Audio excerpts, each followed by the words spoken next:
Agora, meio-dia e 31 de sexta-feira. Sexta-feira é dia em que a gente encerra a semana com um comentário especial de Paulo Martins. Olá, boa tarde, Paulo. Boa tarde, boa tarde. Olha, a mentira é uma depravação. E depravação significa, entre outras coisas, falta de rigidez moral, de decoro.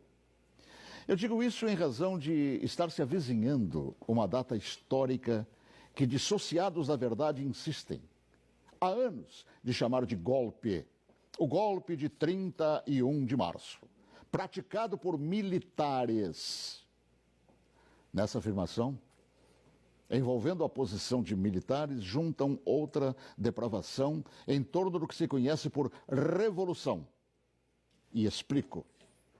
Primeiro, que nem o dia certo do movimento que inspirou a tomada de posição contra a tentativa de implantarem o comunismo do Brasil, os acusadores sabem.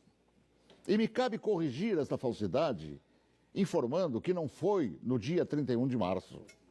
A tentativa de agitar a intenção, depois de dias de bagunças no país, se deu em 1º de abril. No dia 31 de março, num planejamento de agitação, João Goulart e Leonel Brizola deixaram Brasília e se dirigiram para Porto Alegre, iniciando a tentativa de golpe de esquerda. No dia seguinte, 1º de abril, a agitação que deram o nome de Campanha da Legalidade, segundo o movimento de resistência que os incipientes de hoje não sabem, ou se sabem, mentem. E teve como líderes não os militares. Não os militares, que ao longo dos anos são atingidos por espetadas de baixaria. A liderança daquele movimento revolucionário pertenceu a civis que inspiraram o povo brasileiro a sair às ruas aos milhares em todas as capitais, em passeatas que ficaram conhecidas como Marcha da Família com Deus pela Liberdade. E os civis que promoveram e lideraram a revolução foram os governadores, civis, repito, do Paraná, Ney Braga, de Minas Gerais, Magalhães Pinto, da então Guanabara, Carlos Lacerda, do Rio Grande do Sul, Hildo Meneghetti, de São Paulo, Adhemar de Barros, de Santa Catarina, Celso Ramos, além dos jornalistas Roberto Marinho, do Globo, e Assis Chateaubriand, dos diários e emissoras associados, esta última empresa para a qual eu trabalhava.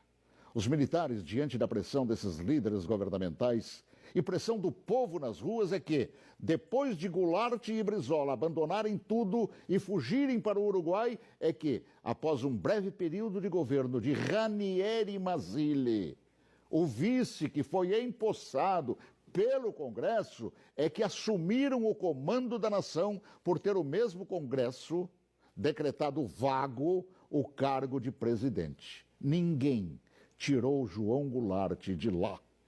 Ele é que fugiu. Eu ouvi fugir. Assim, é um depravado. Todo aquele que mente sobre o que chama de golpe. E que foram os militares que assim determinaram, pois golpe é o que queriam os sociopatas implantar. E rótulo de depravados, tanto aqueles como os que hoje repetem a mentira por uma razão, uma simples razão. Era eu, o locutor, que foi obrigado a entrar na marra no estúdio da Rádio Farroupilha naquele 1º de abril. Conduzido por Goulart e por Brizola. Eu fui sequestrado e testemunha ocular da história, talvez, quem sabe, a última no Brasil, e ali ficado na cadeia de rádio chamada Cadeia da Legalidade. Eu fui nomeado oficialmente por Goulart e Brizola, lendo ofícios redigidos e patrulhados por um bando de agitadores. Eu acompanhei toda a história, também depois, através do tempo. E todos os seus capítulos não cabem aqui. Mas digo mais, todos os jornais brasileiros apoiaram os governadores civis, líderes daquele movimento, assim como apoiaram os militares depois que assumiram para botar ordem no país. Todos os grandes jornais brasileiros, com exceção do chamado última hora. E os militares, após assumirem e resgatarem a ordem atropelada pelo comunismo, transformaram o Brasil, naquela época da 49ª economia do mundo, na 8ª economia do mundo. Assim, pela verdade dos fatos, que se honre neste fim de semana os 55 anos do movimento que evitou nos transformarem numa Venezuela de hoje, na qual o povo não conta nem com papel higiênico.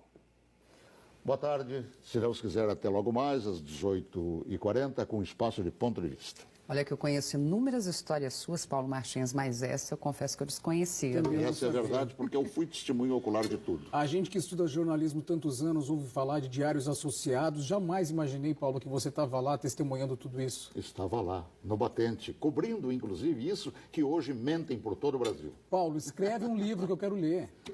Tá bom? Já comecei. Então tá bom. Bom, a gente vai ficando por aqui.